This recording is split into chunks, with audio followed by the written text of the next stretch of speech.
2026 চনৰ আজিৰ HS final এক্সামৰ ইংৰাজীৰ পৰীক্ষা আছিলে আৰু ইংৰাজীৰ পেপাৰখন প্ৰথমতে ক'বলৈ গ'লে তুলনামূলকভাৱে আগৰ পেপাৰবিলাকতকৈ সহজেই আছিলে।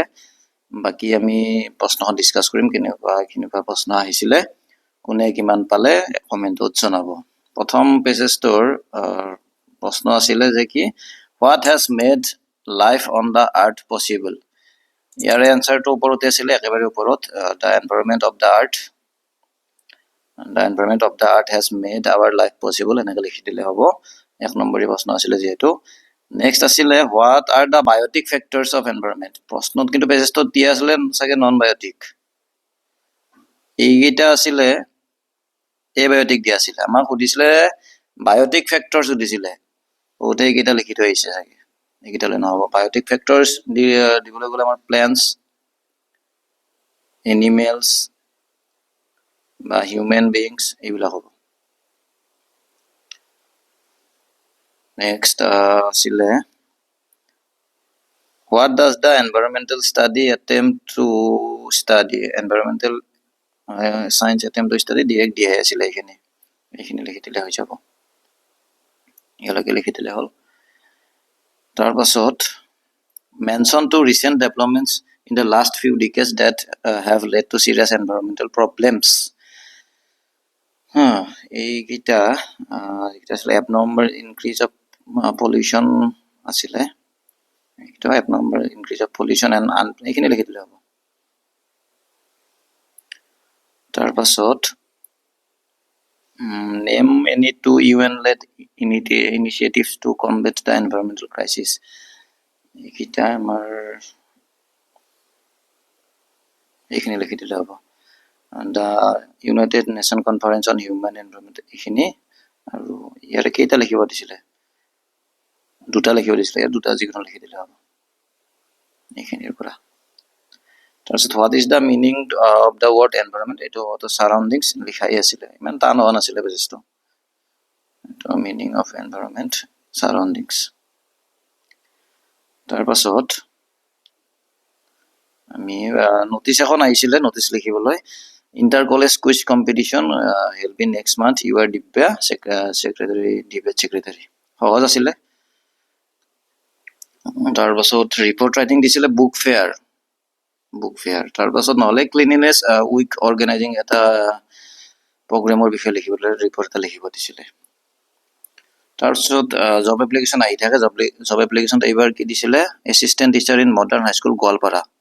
এইখনতো আৰু কমনেই থাকে, নতুবা তাৰ সলনি আছিলে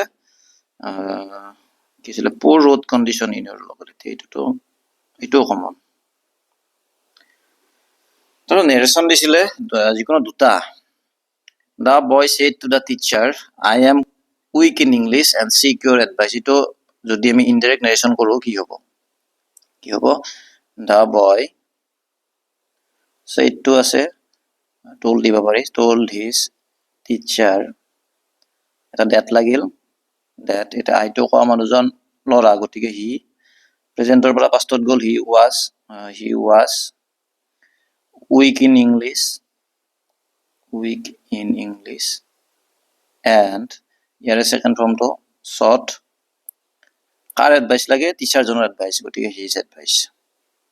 এইটো এনচাৰটো হ'ব the boy told his teacher that he was weak in English and sought his advice. Next আছে কি, I asked the student where her teacher lived. She replied regretfully that she didn't know. এইটো যদি টান পাইছিলোঁ এইটো কৰিব পাৰিলোহেঁতেন।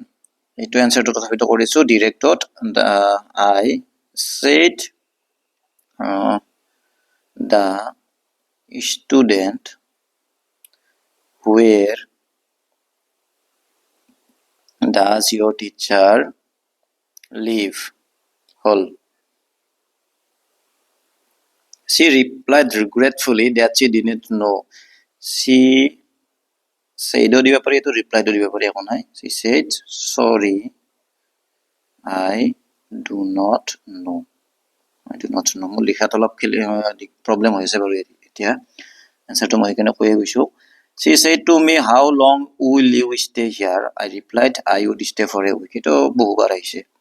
She asked me হ'ল, she asked me how How long will you stay here? How long? কাক কৈছে মোক কৈছে গতিকে ইউটো হ'ব I would stay here to কি হৈ যায় dear হ'ল তাৰ পাছত I replied that I said I will stay for a week answerটো হ'ব এনেকুৱা she asked me how long I would stay there হ'ল and I said and নালাগে আৰু full stop I said I will stay for a week questions যিকোনো তিনিটা একদম easy আছিলে he likes tea is liked by him when will the work be finished এইটো পেছিভত আছে when will এটা যিকোনো সাবজেক্ট এটা দিব পাৰি ইউ দিলে কথা নাই when will you finish the work answer to এইটো they have laughed at us to we have been laughed at by they থাকলে them the gardener is watering the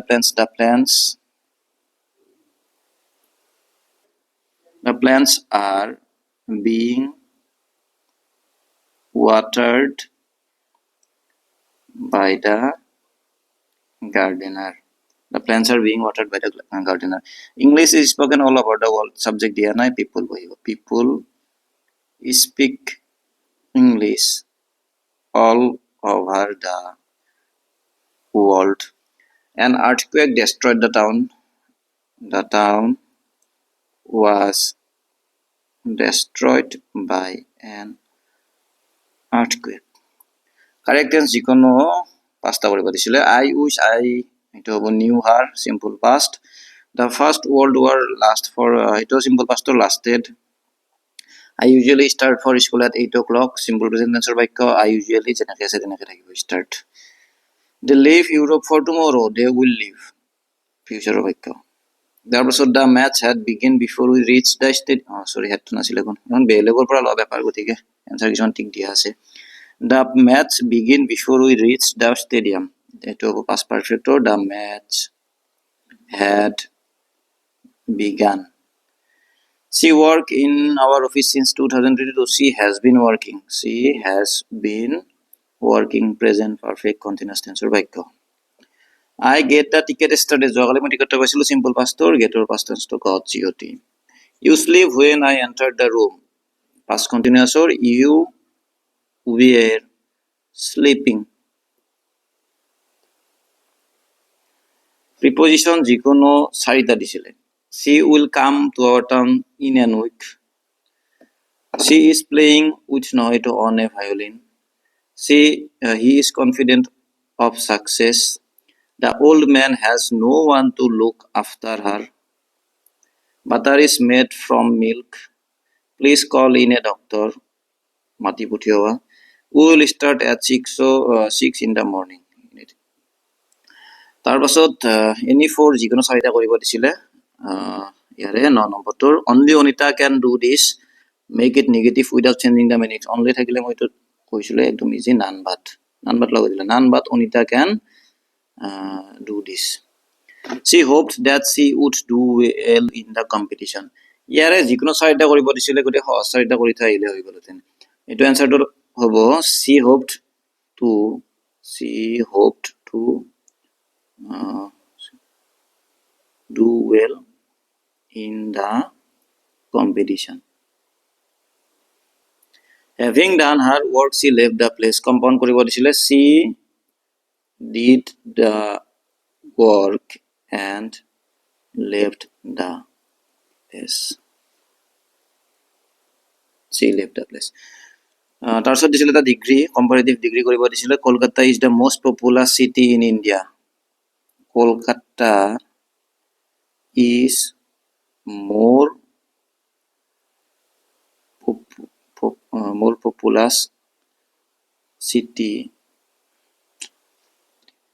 more populous than any other city in India everybody wishes to be heavy interrogative কৰিব দিছিলে, এইটো হ'ব who doesn't wish to be happy.